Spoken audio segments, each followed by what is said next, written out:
खेलना बॉडी के लिए बहुत इंपॉर्टेंट है, वो खेलना चाहिए 1 घंटा 1.5 घंटा 2 घंटा। लेकिन इससे ऊपर की जो एक्टिविटीज है, मोबाइल में घुस जा रहा है और एक्टिविटीज कर रहा है, उसके लिए आप उसकी एनर्जी को चैनलाइज करना इंपॉर्टेंट है। हाँ, एक बार बच्चा क्लास कर रहा है, मोबाइल पे नोटिफिकेशन आता है, वो उस तरफ डाइवर्ट हो जाता है और फिर से पता ही नहीं पड़ता यार पीछे आना था।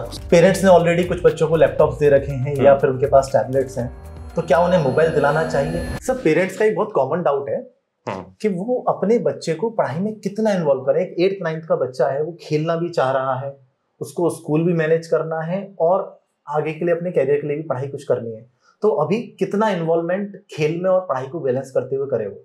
सर देखो, बहुत बेसिक चीज होती है, 2 बातें इंपॉर्टेंट है। बच्चा अगर अच्छा कर रहा है, स्कूल काम जल्दी निपटा ले रहा है, मतलब स्कूल का होमवर्क जल्दी निपट गया, वो खेलने भाग गया, ओवर प्लेइंग कर रहा है, अननेसेसरी एक्टिविटीज में इन्वॉल्व हो रहा है जो उसके लिए बेटर नहीं है, तो ऐसे केसेस में अगर बच्चा स्कूल में स्ट्रगल कर रहा है थोड़ा सा, तो फिर आपको अपने उसके बेसिक्स को मजबूत करो। उसके लिए तो आपको है कि आप उसका बेसिक्स इंप्रूव करो, उसकी स्कूल की पढ़ाई में स्ट्रगल है तो उसको उस तरीके से डील करो। लेकिन अगर बच्चा अच्छा कर रहा है, स्कूल का होमवर्क जल्दी निपटा देता है, फिर ओवर टाइम प्लेइंग हो रही है, एक्टिविटीज फालतू एक्टिविटीज कर रहा है, ऐसे केस में फिर आपके पास एक सबसे इंपॉर्टेंट चीज है कि आप लोग अपने बच्चे को चैलेंजेस देना शुरू करो, क्योंकि वो उसके एनर्जी को गलत जगह वेस्ट कर रहा है। खेलना बॉडी के लिए बहुत इंपॉर्टेंट है, वो खेलना चाहिए 1 घंटा 1.5 घंटा 2 घंटा। लेकिन इससे ऊपर की जो एक्टिविटीज है, मोबाइल में घुस जा रहा है और एक्टिविटीज कर रहा है, उसके लिए आप उसकी एनर्जी को चैनलाइज करना इंपॉर्टेंट है। उसके लिए उस बच्चे को आप एक्टिविटीज के फॉर्म में, जैसे एस्ट्रोनॉमी ओलंपियाड है, आप एस्ट्रोनॉमी के साथ जोड़ो, जहां पर उसको इंटरेस्ट आ रहा हो सकता है फिजिक्स में इंटरेस्ट हो सकता है मैथ्स में इंटरेस्ट हो, तो मैथ्स ओलंपियाड के बिगिनर प्रोग्राम में जोड़ो। वहां पर वो नई नई चीजें सीखेगा, वहां पर अपने इंटरेस्ट फैक्टर की चीजें जब वो सीखेगा तो उसके 2 बेनिफिट है। एक तो उसकी एनर्जी प्रॉपर चैनलाइज हो पाएगी, सेकेंड एस्पेक्ट वो आगे के लिए बहुत बेहतर कर पाएगा। मतलब उसका जो आगे के उसकी जर्नी है, जहां पर वो जे की तरफ जाना चाहता है, नीट की तरफ जाना चाहता है या कहीं पर भी जाना चाहता है, उसका आईक्यू बढ़ जाएगा और वो चैलेंजेस को फेस करना सीख जाएगा, डरेगा नहीं, डायरेक्शन मिल जाएगी, कॉम्पिटिटिवनेस आ जाएगी अंदर की तरफ, तो वो जो एनर्जी वेस्ट हो रही थी ना, वो बच जाएगी। तो मोबाइल से दूर करना है तो उसका इंटरेस्ट चेंज करो।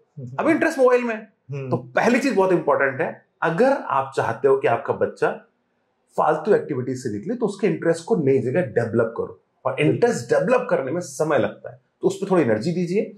एनर्जी देने का मतलब ये है कि उसको एक्सपोजर दीजिए कि उसको फिजिक्स में अच्छा लग रहा है, केमिस्ट्री में अच्छा लग रहा है, मैथ्स में अच्छा लग रहा है, एस्ट्रोनॉमी में अच्छा लग रहा है, बायोलॉजी में अच्छा लग रहा है, जूनियर साइंस के कई सारे सब्जेक्ट कंबाइंड में आ रहा है, उनको भी अच्छा लग रहा है, तो जहां अच्छा लग रहा है वहां पर आइए ताकि वो अच्छा कर पाए। सर, पेरेंट्स की एक और क्वेरी है।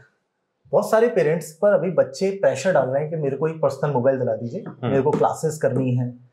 पेरेंट्स ने ऑलरेडी कुछ बच्चों को लैपटॉप्स दे रखे हैं या फिर उनके पास टैबलेट्स हैं, तो क्या उन्हें मोबाइल दिलाना चाहिए, मोबाइल से पढ़ना चाहिए या फिर लैपटॉप से पढ़ना बेटर है? सर देखो, एक बहुत बेसिक सी चीज है, आपके पास 3 एसेट हो सकते हैं, मोबाइल, टैबलेट एंड लैपटॉप। बिल्कुल सर। लैपटॉप आज भी इतने इकोनॉमिकल हैं, बहुत सारे लैपटॉप, मतलब बच्चों को पढ़ने के लिए जितना कॉन्फ़िगरेशन नीडेड है वो आपको बहुत इकोनॉमिकल रेट में मिल सकते हैं। मोबाइल से भी सस्ते मिल रहे हैं, मोबाइल से भी सस्ते मिल सकते हैं, बहुत सारे मोबाइल सस्ते मिल सकते हैं जो बच्चों के पास होते हैं।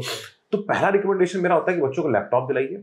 पहला, वो ज्यादा कंट्रोल्ड भी रहता है, स्क्रीन साइज बड़ा होता है तो आंखों में थोड़ा प्रेशर कम आता है रिलेटिवली अगर बात की जाए, और आप थोड़ा सा लैपटॉप के अंदर कंट्रोलिंग पावर अपनी ज्यादा रख सकते हैं। टैबलेट उसके बाद प्रेफर्ड मोड है।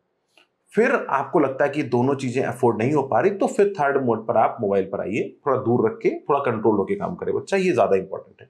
लेकिन अगर अफोर्ड कर सकते हैं आप, तो मेरी एक और रिकमेंडेशन होती है, क्योंकि हम लोग बच्चों को असाइनमेंट देते हैं, डीपीपीस देते हैं, एक अगर बच्चा प्रिंटर ले ले तो उसका प्रिंट आउट अगर वो निकाल लेगा तो भी उसका स्क्रीन टाइम काफी बच जाएगा, क्योंकि हमारे बैचेस बहुत अफोर्डेबल है। तो आप 3-4 हजार में बैच तो खरीद ले रहे हो, लेकिन वी वांट कि आप थोड़ा सा इन्वेस्टमेंट बच्चों के प्रिंटिंग साइड पे कर दीजिए, जिससे उनका स्क्रीन टाइम बच जाए। नहीं, क्योंकि वो असाइनमेंट भी इसी में खोल के देखेगा। तो कई बार बच्चे डिजिटली आईपैड पे या टैबलेट पे ही पेंसिल पेन मांगते हैं पेरेंट्स, उसकी रिक्वायरमेंट नहीं है। उसकी रिक्वायरमेंट नहीं, मतलब आउट निकालिए और पेन पेंसिल पेपर को यूज करिए, वो सबसे बेस्ट है। उससे बच्चों का स्क्रीन टाइम बचेगा ना, तो जल्दी थकेंगे नहीं, मतलब वो ज्यादा उनकी एफिशिएंसी बढ़ जाएगी, थोड़ा ज्यादा एफिशिएंट हो जाएंगे।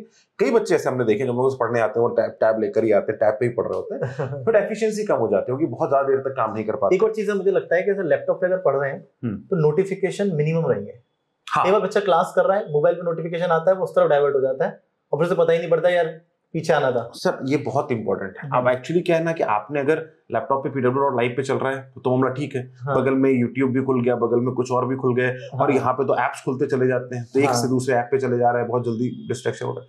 तो ऑब्वियस बात है सर, लैपटॉप पे आपने अगर थोड़ा रिस्ट्रिक्शन लगा दिया तो आपकी यूट्यूब भी नहीं ओपन होंगे, चीजें भी ओपन नहीं हो पाएंगी बहुत ज्यादा, तो आप उससे बच भी सकते हो, इंपॉर्टेंट भी है। लेकिन यूट्यूब पे तो वीडियो देख रहे हैं, यूट्यूब पे वीडियो देखें। अगर इनकेस अगर आपको सिर्फ मोबाइल पे ही देखना है तो मेरे रिकमेंडेशन में सारे नोटिफिकेशन सभी एप्स के बंद रखें। हाँ, आप डिसाइड करेंगे कौन सी ऐप आपको खोलनी है, ऐप डिसाइड ना करे कि मुझे खोलो। करेक्ट, ऐप डिसाइड ना करे, आप डिसीजन हो रहा है। Thank you. Okay, thank you.